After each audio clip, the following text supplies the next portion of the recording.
property insurance. We know the governor's called for a special session. It'll be the third one in the year.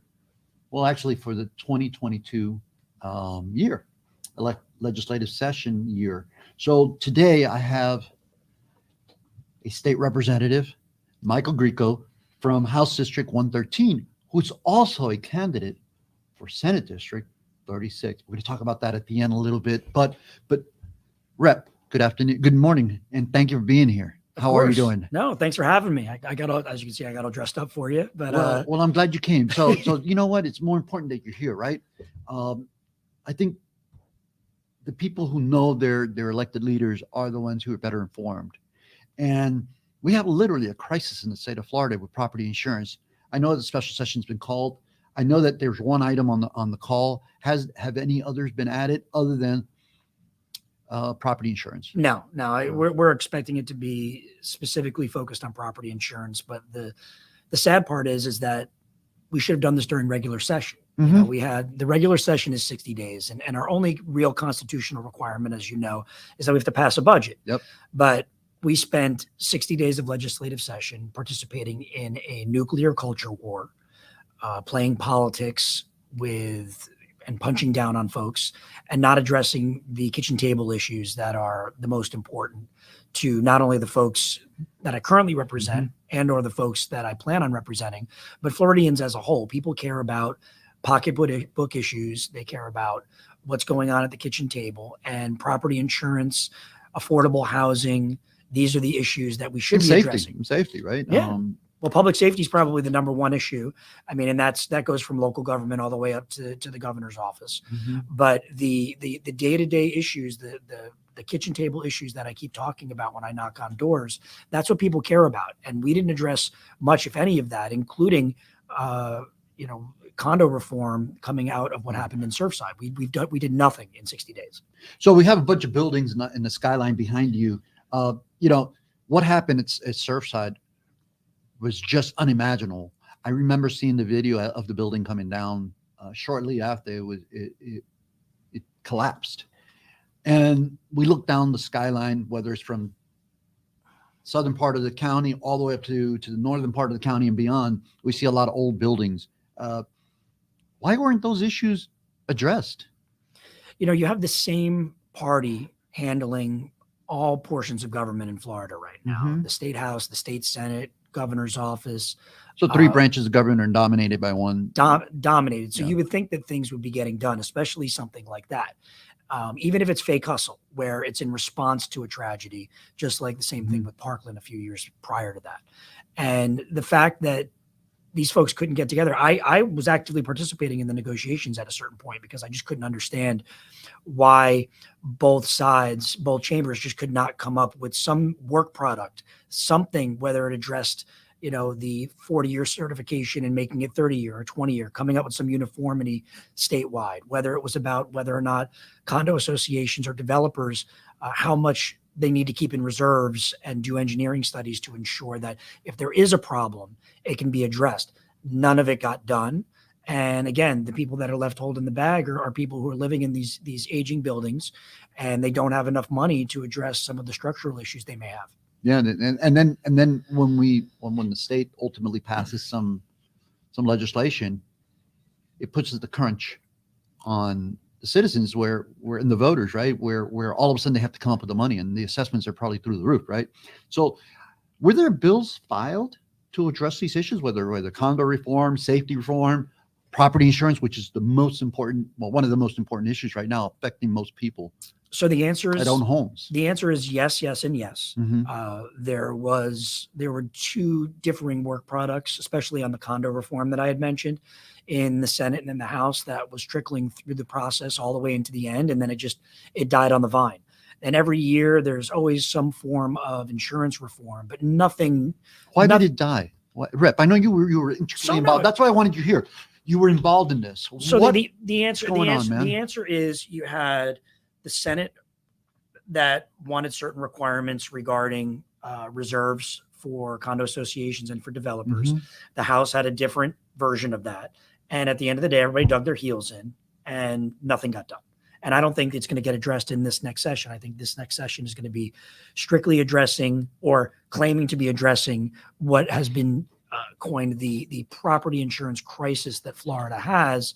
But it seems like the same people who created the crisis are now the ones that are trying to claim to solve that same crisis. You know what's interesting is that normally, well, for the special session that occurred right before the start of the session, the 2022 session that was called by the governor introduced the bills, right? Yeah, that was the COVID. And, that was all that was the regulations, yeah. right? And that was a fight between Florida and the feds for control, right, over that issue. But that was the governor's call, right? And then the special session, the governors introduced some bills, including the congressional maps, his congressional maps, unprecedented. Never before in the state of Florida has the governor introduced their own set of maps. And then the Disney nonsense. Yeah, and then the special session that occurred following the session, which was about a month ago, the governor had introduced priority bills in all three sessions. But now on the call for property insurance, the governor has been silent, has not introduced. Everybody has. I mean, today is Friday. Uh-huh. I have to fly to Tallahassee on Tuesday. I don't miss those flights. we still have not seen the bills as of right now. I mean, it's 11 o'clock in the morning. We haven't seen anything yet. All I've seen is the schedule, and it's a bare bones schedule for next week. So we haven't even. Who's leading the charge in this call? The answer is I don't really know. I mean, I'm pretty sure that Chair Trumble is supposed to be the sponsor of the legislation On the Senate side. On the House side. So I don't know where the work product's coming from. We don't know. I mean, we know what it's going to look like. It's essentially going to completely blame attorneys and the trial lawyers bar for our property insurance crisis when there's questionable data to back that up, claiming fraud, claiming frivolous lawsuits. And I just don't see the data to back that up. And it seems like a lot of water is getting carried for the insurance industry. So what's the solution, Rep? Let's because we often get caught up in blame, but what is the solution? So what would be a viable solution? So just so folks know, and I'm hoping people don't change the channel. We joked about this earlier that you talk about property insurance, and it's like, do you need to talk about this, or do you need to take an Ambien if you want to go to sleep? But this is going to affect you in your pocket. No, man. This is the stuff that people wake up. Your last guest, 20% over. Your last guest, we just talked about in the green room over there about how her rates went up exponentially as well. And whether you get your property bill every year, your property insurance bill every year, and it goes up 20, 30, 40%, and you're like, well, why is this? And then you look at there's some language that wants to put some increases of up to 20%. Oh yeah. I mean, what people don't know is that when your rates go up, that's because the state allowed it. There's actually something called the OIR, which is the Office of Insurance Regulation. And when a company wants to increase your rates, the state has to approve that. So it's not like it's private industry doing it. The state is working, part and parcel with the insurance companies to increase your rates. And my concerns are the following. Even though you'll see the litigation rates being exponentially higher in Florida than they are in other states. I believe 70% of the insurance lawsuits over claims are in the country come from Florida. Right. So we need to talk about, why do people file lawsuits? They file lawsuits because their claims are either fully or partially denied. Mm-hmm. And in that scenario, and then there's also bad faith claims as well. And there's some rumors swirling around that part of what happens next week is that they're going to eliminate the ability to even make a bad faith claim, which is nuclear.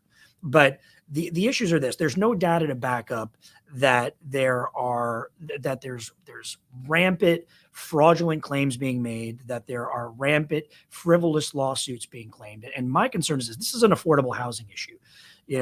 One of my constituents who's owned their house for 20, 30 years, they don't have, if their roof flies off and the insurance company says, hey, we're not filling your claim, we're just not doing it. What do you do?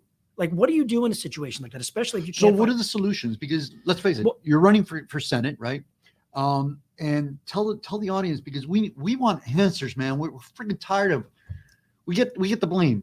There's a lot that hasn't been done, but man, how can we work together? What can we work on? And what can when the public push to get find some resolution. So one of the solutions is to open up the reinsurance market, which a lot of people don't want to talk about. And I think I probably just got some money for my opponent from the insurance industry just by saying that. Okay. But I don't care, because people want relief.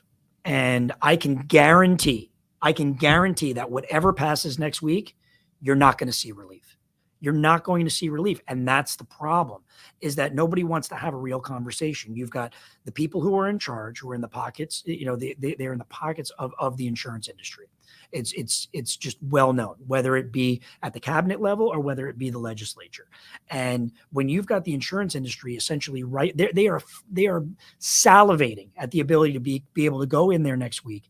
And the governor even put it in his call that they're blaming lawyers for this, when at the end of the day, that means that they're blaming policyholders. They're blaming you and me and my constituents in Little Havana and my constituents in Miami Beach and the constituents in Coral Gables and the folks that coming into hurricane season, where tens of thousands of policyholders have lost their policy if they've just been pulled. We need to incentivize more companies coming into Florida. We need to make sure that it's a balanced market. I'm a free market Democrat. Okay. I'm a blue dog Democrat by description. Yeah, I'm self-described. And I'm not into too much government intrusion, but at the same time, we need to make sure that the actual policyholder, when they need the relief, when they file their claims, that the insurance companies act in good faith and they actually fulfill the claims, because that's where we end up having litigation. Part of it is because we're Florida and we do have a lot of major storms and there are a lot of claims that are made. But if those claims are actually fulfilled, if those claims are actually addressed in good faith, we wouldn't have the litigation that we have. And just by saying, without any data to back it up, hey, we're trying to, this is all about the lawyers. I mean, we made tort reform last year, and the Office of Insurance Regulation won't release the data until 2023, after the 2022 elections. It's kind of like kicking the gas tax relief down the road. Everything's very, very political. And this is going to be a show and a circus next week. And at the end of the day, no one's going to see relief. And that's the problem that we have. So if the legislative leadership, majority leadership, is of one party, the Republican Party, and they pretty much control all three branches of government, we have elections coming up in 2022. We have primaries in August 23rd, and then you have the general election on November 8th, I believe. Is this about votes? Is this about playing to the votes that people will cast or not cast in this case? No, this is about, there's been enough noise, bipartisan noise, about insurance rates going up, that you have to make it look like you're doing something. But it's a shell game. At the end of the day, you can make it look like you're doing something when you're not actually doing something. And it's bread and circuses. It's distractions. It's taking advantage of the fact that, generally speaking, folks are very busy in their lives. In 2022, people's attention spans are very limited. And I can sit down with anybody for 30 minutes and I can explain to folks kind of what's going on. And I can stand at their doorway and do that. But in the world of Let's Go Brandon and sound bites and tweets, people don't have the bandwidth, and these folks are taking full advantage of it. But at the end of the day, you're not going to see the relief that they claim that you're going to get. So let's switch to your candidacy for state senate. We have a minute left. Give us the elevator speech. Why should people vote for you? So I am not going to mention my opponent. I'm going to talk about myself. No, this is about you. I have spent the last 10 years in and out of government, both at the local level and at the state level. And I can tell you this, you can find anyone who I've touched, anyone throughout government. And the one thing they'll tell you is he will always return your call.